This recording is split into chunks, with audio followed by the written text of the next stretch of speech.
सदाशिवसमारम्भाम् शङ्कराचार्यमध्यमाम् अस्मदाचार्यपर्यन्ताम् वन्दे गुरुपरम्पराम्। हरिः ओम् श्रीगुरुभ्यो नमः। हरिः ओम्. We are in chapter 16 of Bhagavad Gita, Daivasura Sampadvibhaga Yogam, and we have completed up to 9th sloka. And we are taking up 10th sloka. Before that, I'll give quick recap of 9th sloka.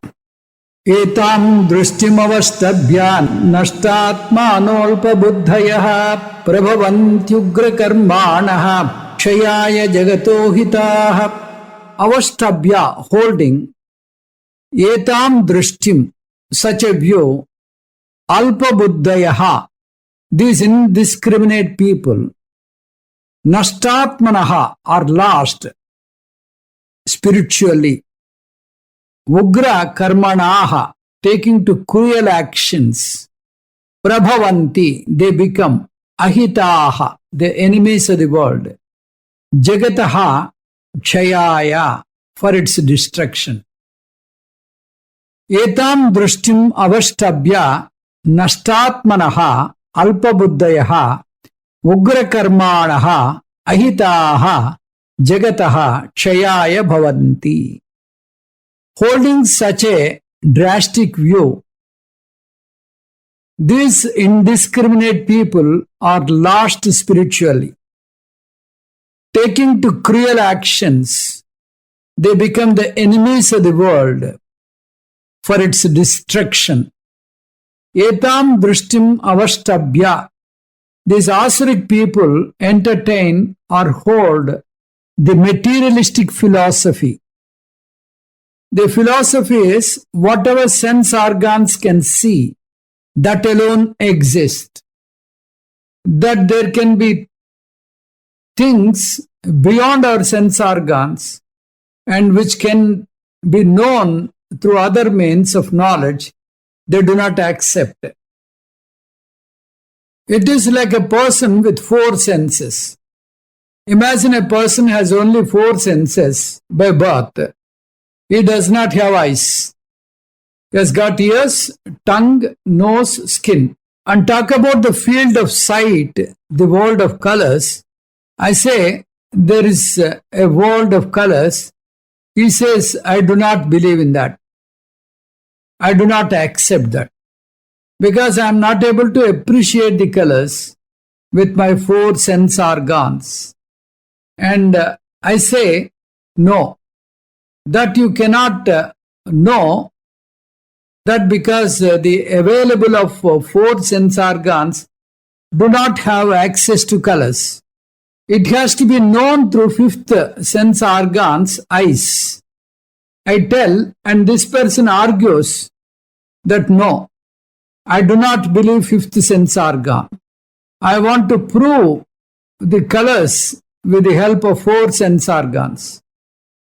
He wants to prove for the colors through ears, or prove the colors through nose, or through tongue or skin. Through the available 4 pramanas, he is not interested in the 5th sense organ, which reveals a field not available for these 4 sense organs. Similarly, our culture talks about the 6th sense organ. What is the 6th sense organ? That is called Vedaha. And we want to prove that with the help of the available 5 sense organs, we can only say that available sense organs do not have access to that. You have to use the 6th sense organ called Veda. And if a person refuses to use the eyes, which is the 5th sense organ, who is the loser? Naturally, that person only. I will not use the eyes and will not use it. He is only going to be the loser. Neither the eye nor the world of colors. If I should benefit from the world of colors, I should be willing to accept the fifth sense organ called the eye, which sense organ can never be proved by other four sense organs. Veda is the sixth sense organ which can never be proved or disproved by the available five sense organs. You use Veda Pramana and study with faith. You will be opened to new wonderful field, which is not accessible to the science, which is not accessible to the sense organs, the five sense organs. We are going to get an apaurshaya prapancha, which is beneficial to us only. By rejecting Veda, Veda is not the loser, not the apaurshaya prapancha. I am going to be the loser. But this materialistic people will never understand the significance of the sixth sense organ. They claim that they are rational people. They will believe in only things which can be proved through five sense organs. Like the other person, he wants proof for the color with the help of four sense organs. How can I prove it? It is not possible. And therefore, the materialistic people will never understand and they are going to be the losers. So, nashtatmanaha, they are the losers. That's what the sloka says.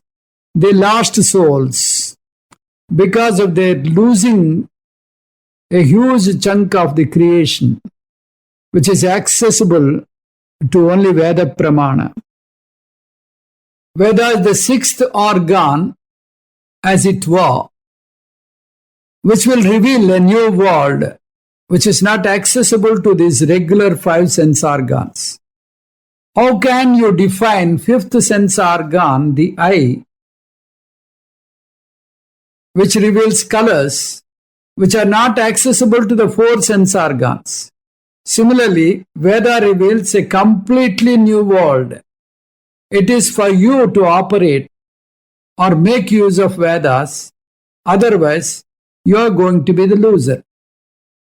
So, nashtatmanaha, they are the lost souls. All because of what? Alpa buddhayaha, they do not understand the concept of pramana. What the eye reveals, the ears can never prove. The ears can never disprove.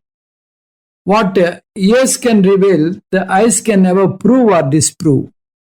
Suppose I say this is orange in color, revealed by the eyes. Suppose the eyes want to verify the orange color. It can. But ears, however great they are, they can never prove or disprove the color. The Vedic field is different. The scientific field is different. Science has got accessibility to only the materialistic world. It cannot access the apaurshaya world. Therefore, they try to prove Veda scientifically. This is the greatest foolishness. It is like trying to prove the colors with the help of ears. They will never succeed.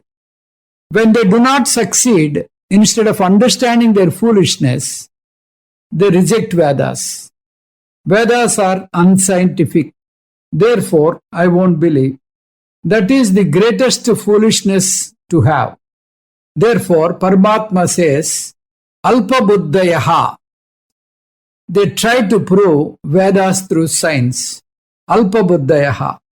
Therefore, etam drushtim avashtabhya nashtatmanolpa buddhayaha. They hold on to a materialistic philosophy. In the world also we see some people, they want to analyze all these philosophical things by science. This is a wrong approach, just as the pramana. Veda is the only pramana. This apaurshaya this is all, whatever Veda proposes is aporshayam, cannot be sensed by five sense organs. Science can talk about the objects of five sense organs only. It cannot talk about the sixth pramana, which can sense the aporshaya vastu. Therefore, approaching the aporshaya prapancham through scientific methods is a wrong method. It's not a correct approach. Because the word aporshaya means it is not available for scientific approach. So, they are all asuras. The materialistic people are asuras. If you reverse this word, if you reverse Rakshasa, it becomes Sakshara. So, Samskrita Purusha. If you take the original word Rakshasa, if Rakshasa accepts the Veda Pramanam, he becomes Sakshara. So, this is the difference, Sakshara and Rakshasa. So, a person who is asuric in nature should understand the importance of Veda and he should become Sakshara instead of remaining as Rakshasa. We have four different Purusharthas in Shastra. Purushartha meaning the human goals. Ardhyate iti arthaha.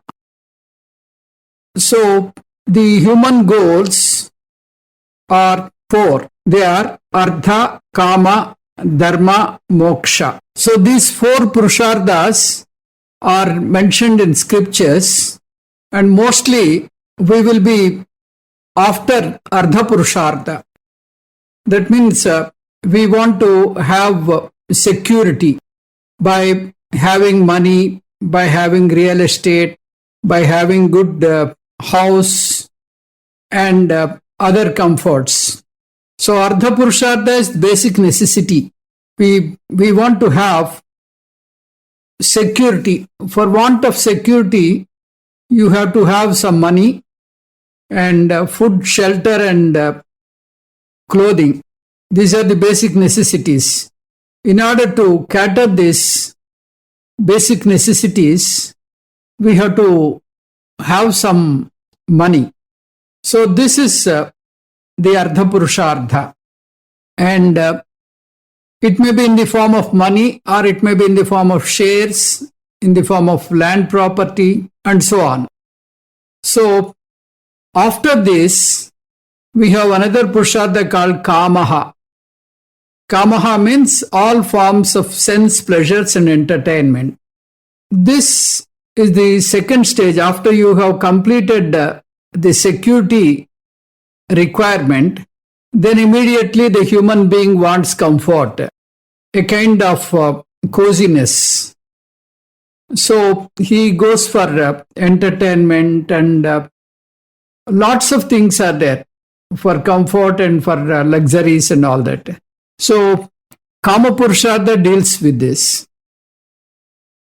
Veda says there are so many samskaras which are mentioned in Veda. 41 samskaras are there. The culmination being the ritual for a human being. Birth is a ritual. Then Garbhadana is a ritual. Like that, 41 rituals are there. Marriage is a ritual. So all the ethical values are part of the inner samskara. And not only the rituals and values, even healthy attitude contribute to the inner refinement. So all samskaras, they help us for inner refinement, and the other practices like karma yogam and upasana, they will also help you in nurturing our inner refinement.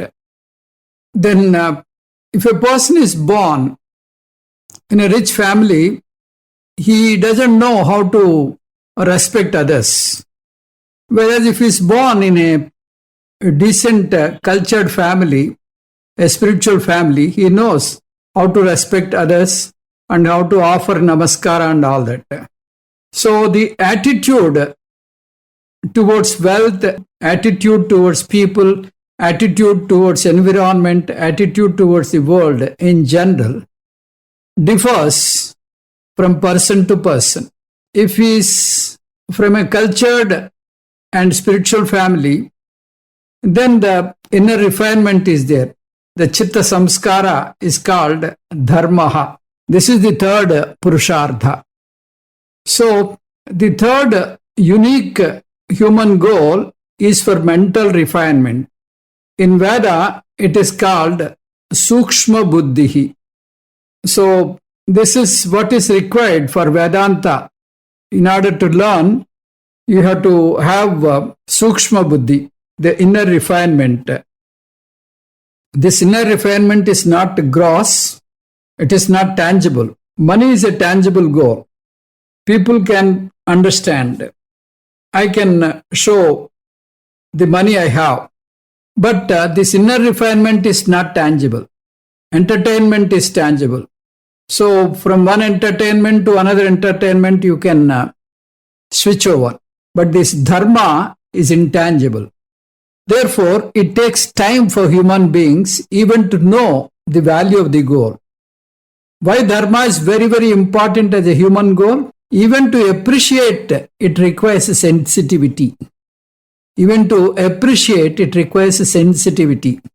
Thus, dharma is the inner refinement attained through religious life clubbed with values. Not mere values, but a religious life, a lifestyle which combines religious life as well as ethic and morality. And this will lead to inner refinement. This is called Dharma Purushartha. In the 16th chapter, this is titled as Daivi Sampat, the inner wealth, the invisible wealth. Then the fourth Purushartha, which is the culmination of these three Purusharthas, is the moksha, otherwise called spiritual enlightenment, spiritual knowledge. Spiritual wisdom is the fourth Purushartha, which is called moksha. It is called moksha because it gives you the inner freedom, because it gives you the freedom from the ignorance. Knowledge will give me freedom from ignorance. Freedom from ignorance means freedom from problems created by ignorance. According to our scriptures, all human problems are caused by ignorance. And this spiritual knowledge or wisdom is also intangible goal. I cannot show what moksha is. I cannot show a sample of moksha. So we have to strive for this fourth Purushartha. In order to strive for fourth Purushartha, we should have this Daivi Sampatti, Dharma, which is intangible. The inner goal is intangible. Moksha is also intangible. It is also inner goal. But the scriptures say they also must be included in our lifestyle. Veda says, even if you do not work of these two goals, even if you do not understand what is dharma, what is moksha, you have to simply follow the lifestyle that is prescribed by Veda. So that in course of time, you will get into it. Like Veda is like a mother. Mother prescribes what is good for a child. Child in the tender age do not understand why certain things are prescribed to him or her. But mother knows what is good for a child, so she prescribes. Just like that, Veda prescribes whatever is good for the human being. So if one follows the Vedic lifestyle, he will automatically imbibe dharma and then proceed to moksha. So we will proceed to sloka number 10. Kamamasritya dushpuram dambhamanadamanvitaha mohat gruhitva sadgrahan pravartante suchivrataha Dushpuram kamam, insatiable. Dambamana damanvitaha, they are full of pretensions, vanity, and arrogance. Grihitva, holding. Asadgrahan, wrong views, wrong kind of thinking. Mohat, due to delusion. Pravartate, they act. Asuchi vrataha, with impure mind, with impure resolve. Dushpuram kamam asritya, mohat asat grahan gruhitva, asuchivrataha, dambamana mada anvitaha pravartante. Taking to insatiable desire, they are full of pretensions, vanity, and arrogance. Holding wrong views due to delusion, they act with impure resolve and impure thinking. Dushpuram kamam asritya, there is no limit to materialistic desires. Fulfillment of worldly desires can never give total satisfaction. Like mirage water. From a distance, there seem to be water. As they go near, it recedes further. And similarly, we have false hope of fulfillment of the material desires. We give up satisfaction.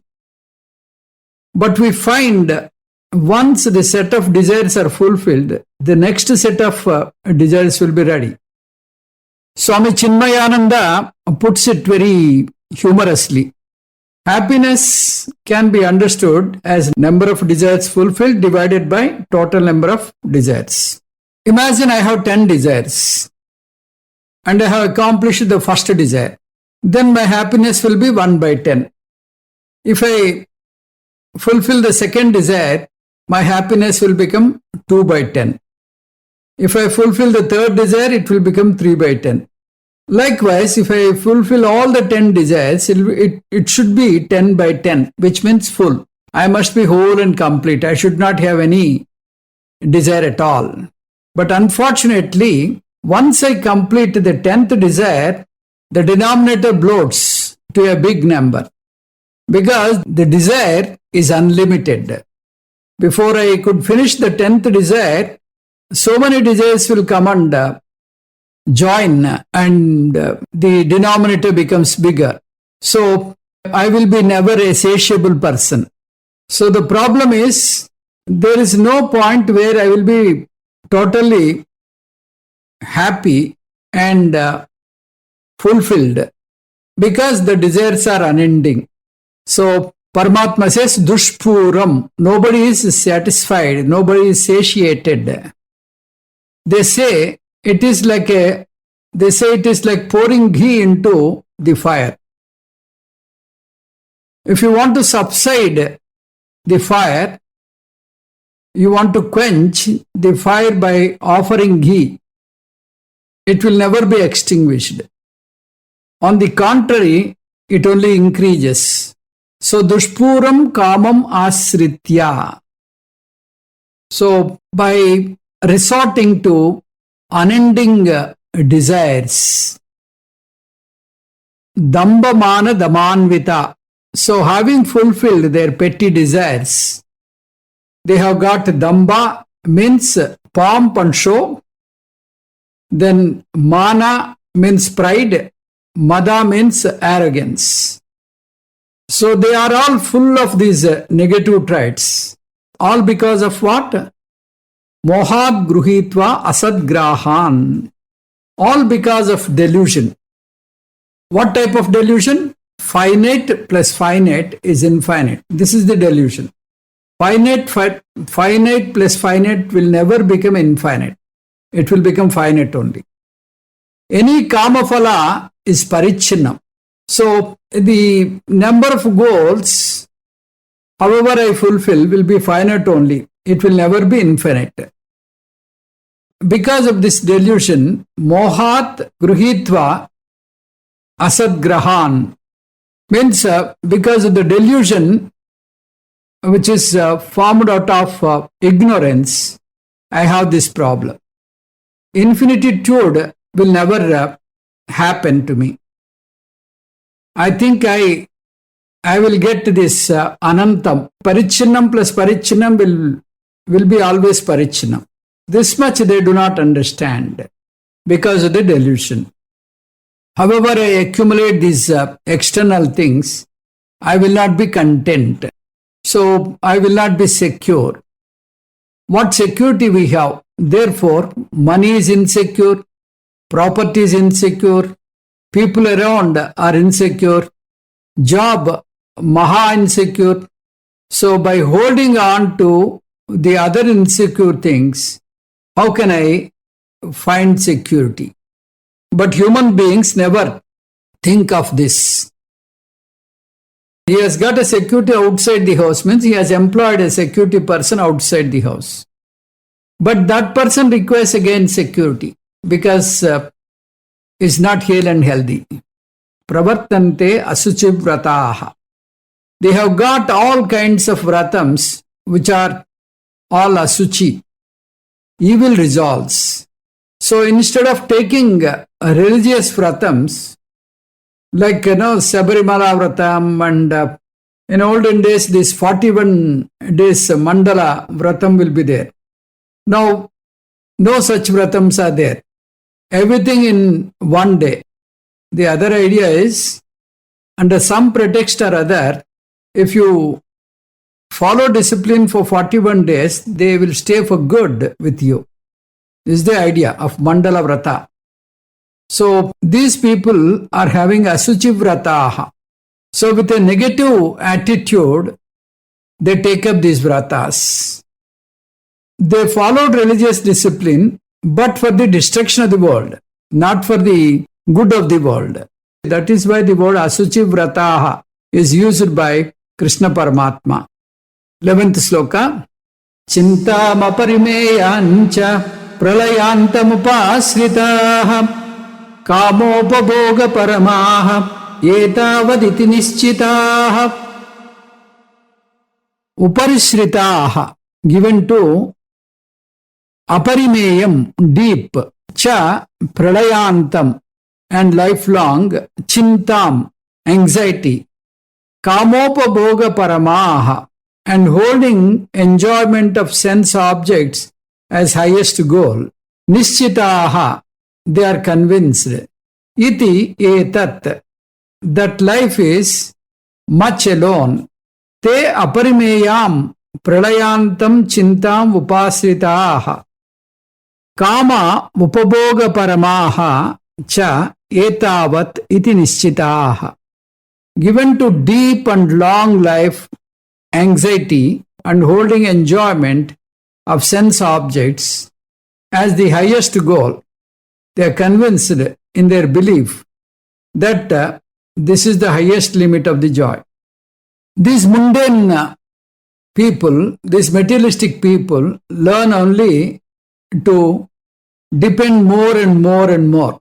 They depend on more and more external factors. Their very acquisition indicates they want happiness and security depending on the external factors. Therefore, the number of external factors they depend upon increases gradually. What? Sarvam parvasam dukkham.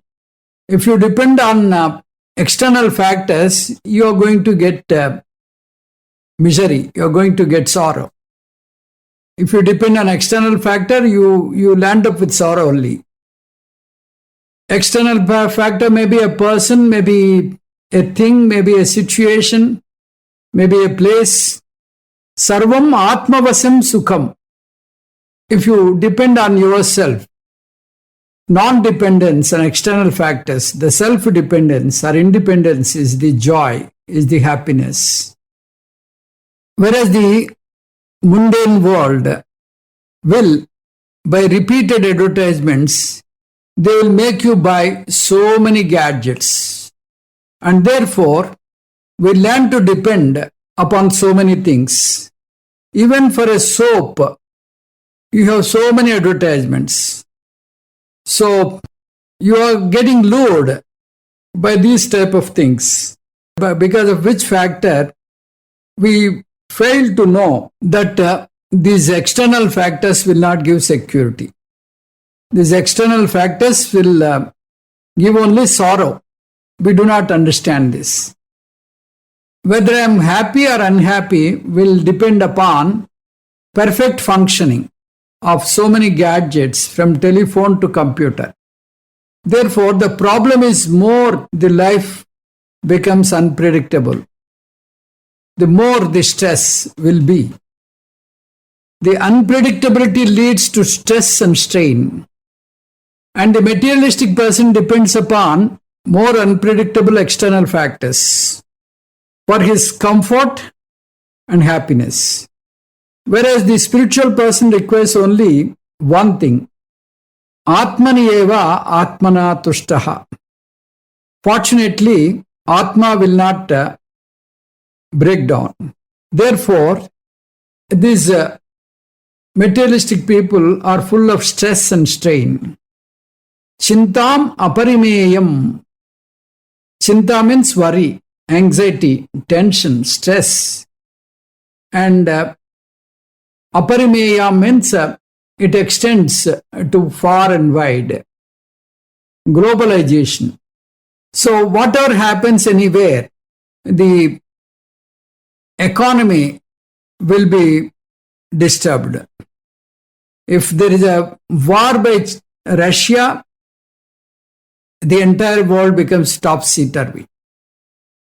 So anything external will change the scenario of the entire world. So my life is dependent on so many external factors. Chintam aparimeyancha. Limitless worry. To worry about what? No sleep in the night.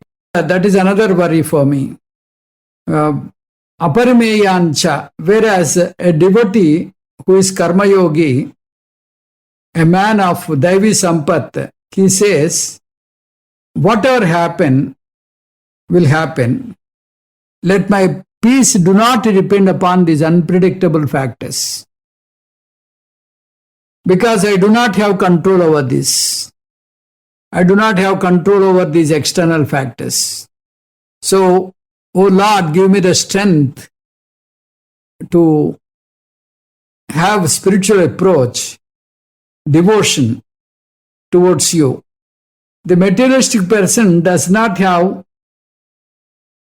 this kind of attitude. So he swallows the tablets for sleeping purpose because he is spending sleepless nights. So chintam aparimeyancha. So how many days he worries? Pralayantam. Pralayantam means for a long, long time. Upasritya. Upasritya kama bhoga paramaha. When we ask him to surrender to the Lord, he would not believe. He would not accept God. He would not accept karma yoga. He would not accept daily prayers. So he is committed to what? Kamo upabhogaha paramaha. All the time money dhyanam. Entertainment dhyanam. So paramaha means what? Highest goal. Money and entertainment is the ultimate goal for him. Iti etavat nischitaha. So they think life is only this much. They think that the life is only this much. All Upanishads strongly criticize such people. Avidyayam antare vartamanaha swayam dhira panditam manyamanaha janghanyamana paryanti mudaha andhenaiva niyamana yadhandaha. These materialistic people are miserable and unfortunately convert other people to materialism because that is the most tempting philosophy. Therefore, etavat iti nischitaha. They think life is only this much. The 12th sloka. Asa pasasater buddhaha kama krodha parayanaha ईहन्ते कामभोगार्थम् अन्यायेनार्थसञ्चयान् बद्धाः bound आशापाशशतै by the strings of hundreds of expectations kama krodha parayanaah and given to desire and anger ihante they seek ardha sanchayan hoards of wealth anyayena by unrighteous means kama bhogardham for enjoyment of sense objects asa pasa sataihi baddhaha kama krodha parayanaha kama bhogardham anyayena ardha sanchayan ihante bound by the strings of hundreds of expectations and given to desire and anger. They seek hoards of wealth by unrighteous means for enjoyment and sense objects. So these people are shackled by countless attachments. Asa pasa sataihi. So they have so much of attachment towards the desire, and they have a lot of expectations. So, whereas the Daivi Sampat approach is what I do not own anything. This is the approach of Daivi Sampat person. His attitude is everything belongs to Lord. I use them with the grace of Lord. That is why when I build a house, I do not enter without placing the picture of Lord. The idea is this house is not my house. This is a temple. I am using the house with the grace of Lord. This is the idea. So a sattvic person disowns everything, whereas a rajasic and tamasic materialistic people who are having asuri sampat and rakshasi sampat, they hold on to things. So they are shackled by attachment. Kama krodha parayanaah. They are rich in kama and krodha. They nourish kama and krodha. Unfortunately, the materialistic world and the materialistic society praise only these people and encourage such people. When there is a humble and dharmic person, society will not recognize him, will not honor him, will not care him. Whereas if a person comes in a Mercedes Benz, then they value him. They do not see whether he is having values, whether he is living on dharmic life. They do not look at that. They will see only the property and his possessions. So this is the attitude. That's why these people are into the Asuri Sampat. But Veda says, na karmana na prajaya na dhanena tyage naike amrutatva manasu. So if you want to have immortality, you will not get it by progeny, you will not get it by money, you will not get it by doing some action. You will get it only by tyaga. You will get it only by vairagyam. Here vairagyam means by taking up, renouncing life. Kama krodha parayanaah. These people, they have not renounced everything. On the contrary, they are nourishing kama and krodha. So they think that is the ultimate thing. Ihante, they are very busy. They work overtime, sometimes 16 hours a day, 18 hours a day. They slog with cell phone and run all over. No time for Pancha Mahayajnas. Do you remember, let alone doing that, they are busy workaholics. Artha Sanchayan, they work amassing wealth, heaps of wealth. They want to hoard, they want to possess, they want to own two colors according to Chinmayananda. That is Ram or Syam. Ram means white money, Syam means black money. So, all for what purpose? Kama bhogartham, just for entertainment. Earning money itself is not bad. You earn more and more and own less. That means you share, you do dhanam. Dhanam for dharmartham. You become a blessing to the society. In fact, a karma yogi is one who earns more and owns less. A karmi is one who earns more and owns more. Because when I earn more and own everything I earn, I have no money to share with others. So I don't share with anybody. I don't do any kind of charitable thing. Because I want to simply mop up the money. Whereas Veda says a gruhastu should earn and do charity. So these people are artha sanchayan. They earn wealth and they do not give to others. No dhanam ihante.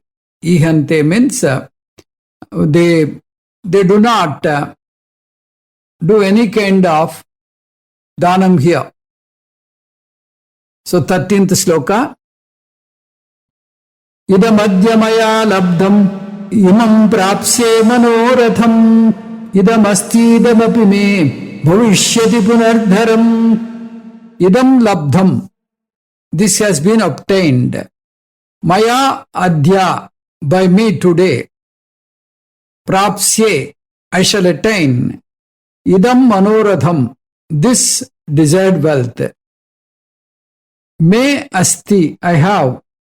Idam dhanam, this much of money now. Bhavishyati, there will be. Idamapi punaha, this much more later. Adya idam maya labdham. Imam manoratham swaha prapsye. Idam dhanam aduna asti. Idamapi dhanam cha me punaha bhavishyati. So this has been obtained by me today. I shall attain this desired object shortly. I have this wealth now. There will be this much more later. So generally these people are busy and their philosophy is time is money. I told you one person's table I saw, this is the motto. The time is money. Therefore, do not waste time. Utilize all the time to convert into money. This is the philosophy.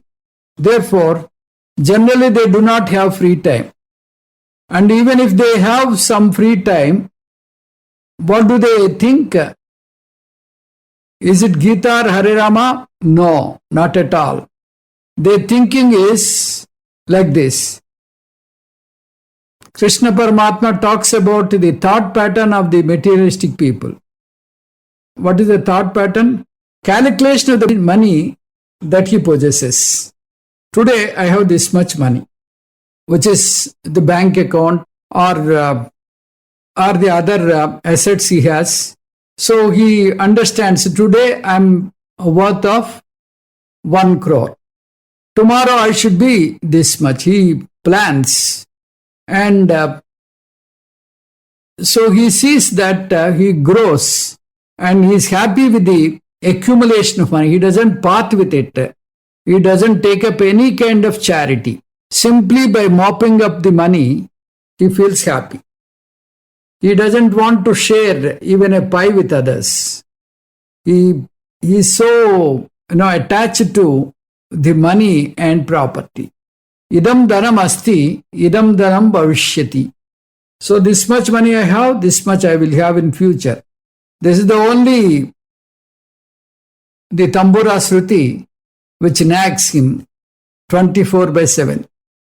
So this is the kind of mindset he has. In the 14th sloka I will see. असौ मया हतः शत्रुः हनिष्ये चापरानपि ईश्वरोऽहमहं भोगी सिद्धोऽहं बलवान् सुखी. असौ शत्रुः, this rival, hataha maya, has been destroyed by me. Hanyase, I shall destroy. Aparan apicha, others also.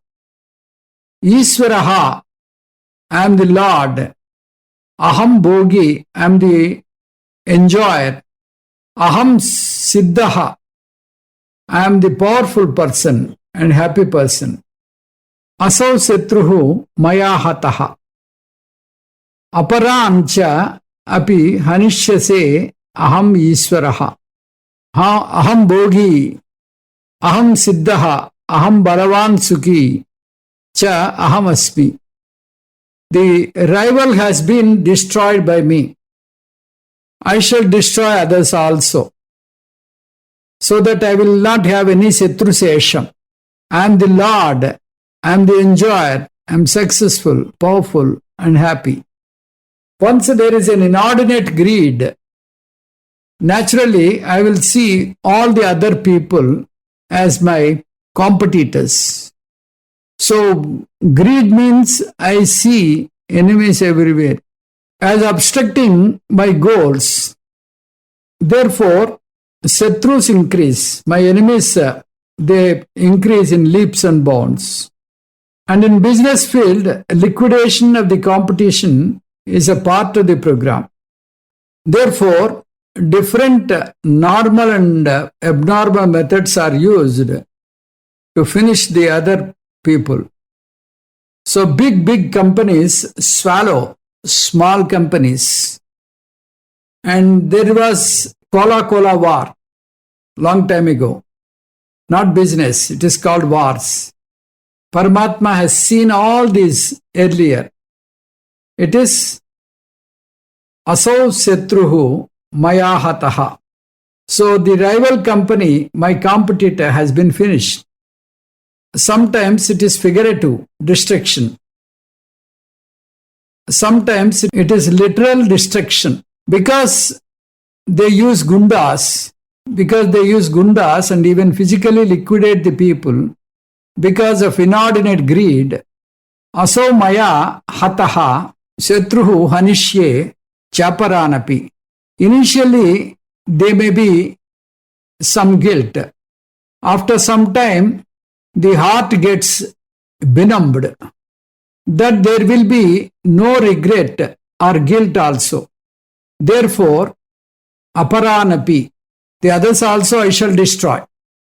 What I have destroyed, all the competitors, I have destroyed all the competitors. I have got the monopoly in this field. I will be number one. Nobody can come in front of me. Aham Ishvaraha. It is not Jnani saying, it is this Asuri Sampat person is talking. Ishvaraha means he is a lord in that business. He can command things. So I am the lord, I am the king, I am number one. Aham bhogi, I am the enjoyer. I am the one who will enjoy the wealth. And I am siddhaha, I am the most successful person. But how he attained the success is a big question. By, resorting to all kinds of illegal things and illegitimate things, he has reached the top. Over how many dead bodies he has attained success? He's glorified all those happenings. He thinks of all these happenings in a great way. So I am Balavan, I am the strongest person. Even the law cannot do anything to me. This is the attitude he holds. He thinks he can dictate law also. He can keep police in his hand. So this is his attitude. Because of the money he has got, because he's resorted to all illegal things, this kind of attitude he is having. ఓం తత్సత్ సర్వం శ్రీకృష్ణార్పణమస్తు. ఓం పూర్ణమదః పూర్ణమిదం పూర్ణాత్ పూర్ణముదచ్యతే పూర్ణస్య పూర్ణమాదాయ పూర్ణమేవావశిష్యతే. ఓం శాంతి శాంతి శాంతి. హరి ఓం శ్రీ గురుభ్యో నమః. హరి ఓం.